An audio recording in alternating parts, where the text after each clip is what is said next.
calls to delay national land plan as concerns grow over impact on farmland. New Taipei tech enforcement cuts accidents, targets top violation spot. Pilot and rescuer forced to jump into sea after helicopter cable malfunction.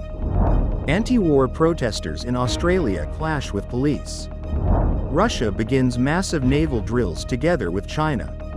Internet suspended in parts of India as students clash with police. Thousands evacuated from Vietnam's capital. Pope Francis completes 12-day Asia tour in Singapore.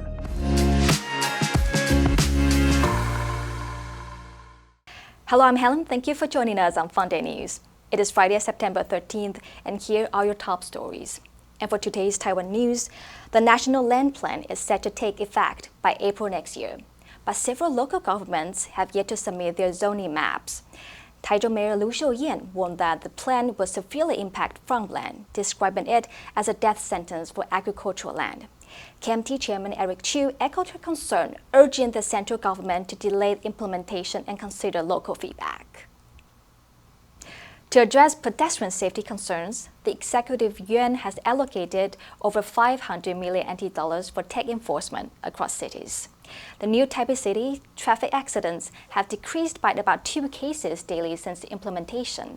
By year-end, 35 more locations will adopt the technology.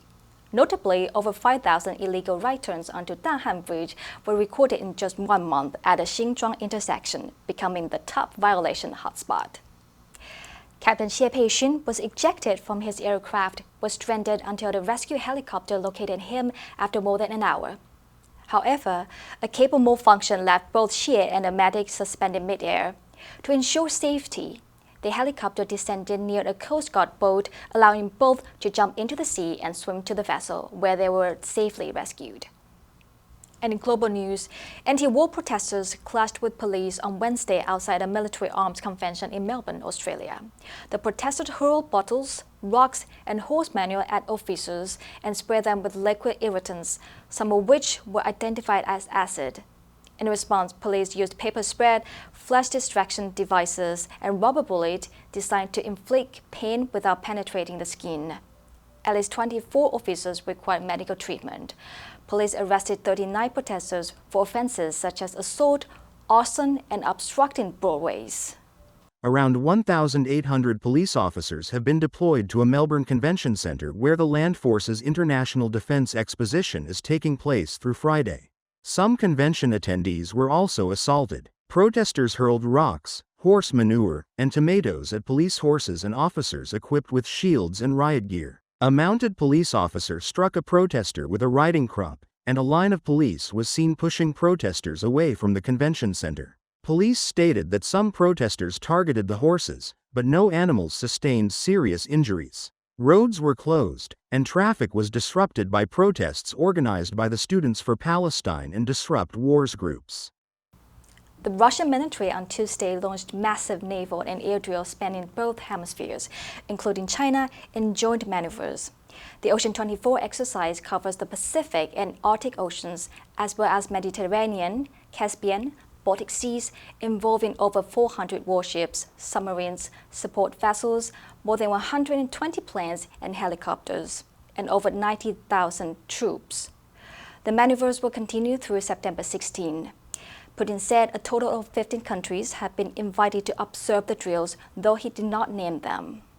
Russian President Vladimir Putin said the war games are the largest in 3 decades, with China's warships and planes participating. China confirmed this on Monday, stating that the two countries' navies would cruise together in the Pacific but gave no further details. Putin accused the U.S. of trying to maintain its global military and political dominance, aiming to inflict a strategic defeat on Russia in Ukraine and disrupt the security architecture in the Asia-Pacific region. Russia, seeking Chinese support in becoming a Pacific power, has backed China's territorial claims in the South China Sea and elsewhere.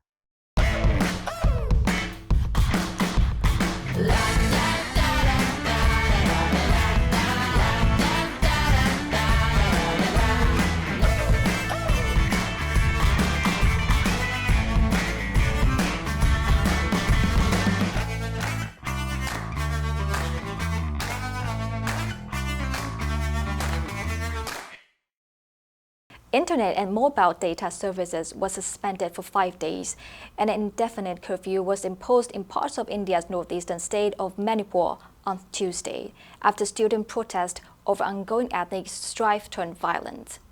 After a brief lull, fighting between the majority Meitei and minority Kuki communities resumed on September 1st, with some attacks involving the use of drones to drop explosive devices, killing civilians.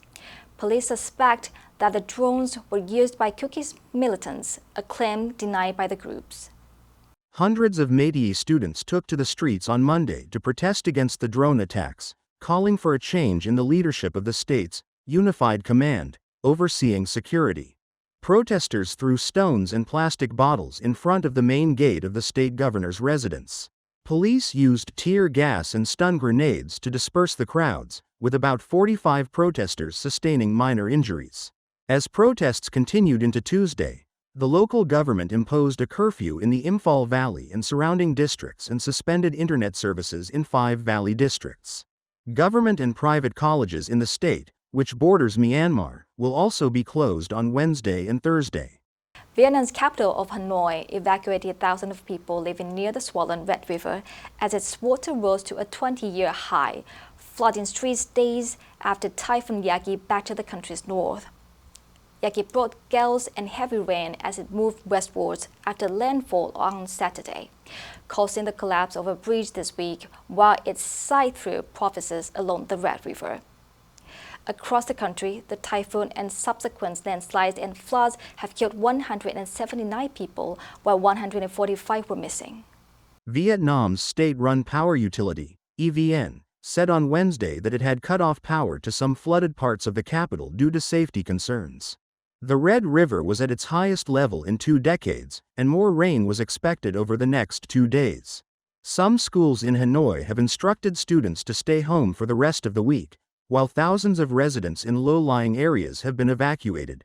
Typhoon Yagi wreaked havoc on many factories and flooded warehouses in coastal, export-oriented industrial hubs east of Hanoi, forcing closures, with some only expected to resume full operations after weeks. Pope Francis arrived in Singapore on Wednesday from East Timor on the final leg of an ambitious 12-day journey across Southeast Asia and Oceania.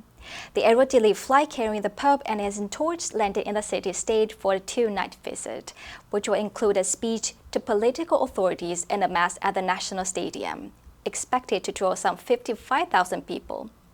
Francis is only the second Pope to visit Singapore, following a brief 5-hour layover by the late John Paul II in 1986.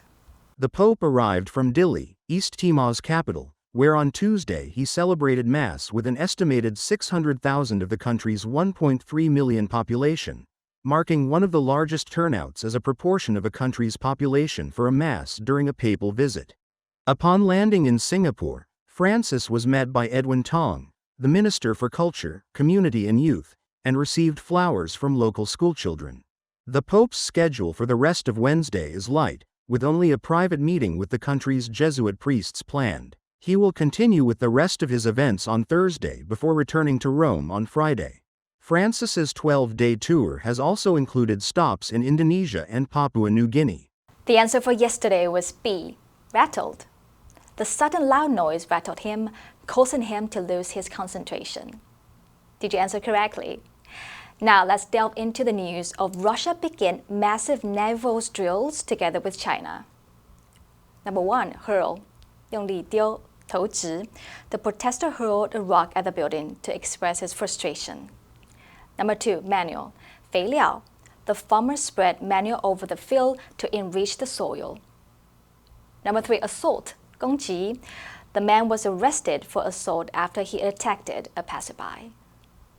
Next, we have a multiple choice question for everyone to practice. Which answer would you choose?